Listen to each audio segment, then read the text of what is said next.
কক্সবাজারের টেকনাফ থেকে সাগরে মাছ শিকার করতে গিয়ে আরাকান আর্মির হাতে আটক হওয়া ৪০ জেলের মধ্যে ১৭ জন কৌশলে পালিয়ে এসেছেন।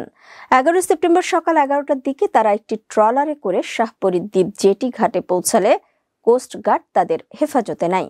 পরে পুলিশ তাদের প্রাথমিক যাচাই বাছাই শেষে পরিবারের কাছে হস্তান্তর করে।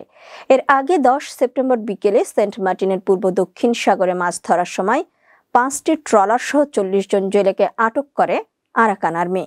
পালিয়ে আসা জেলে শামসুল আলম জানান, শাহপরী দ্বীপ এলাকার মোহাম্মদ হাসানের মালিকানাধীন একটি ট্রলারে ৯ জন সহ তারা সাগরে মাছ শিকারে যান।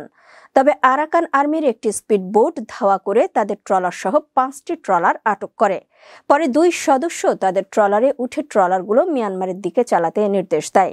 তিনি আরও জানান, অন্ধকারের সুযোগ পেয়ে তারা উল্টো দিকে ঘুরে সেন্ট মার্টিনের কাছাকাছি চলে আসেন। তখন তাদের ট্রলারে থাকা আরাকান আর্মির ২ সদস্য সাগরে ঝাঁপ দিয়ে মিয়ানমারের দিকে সাঁতরে চলে যায়।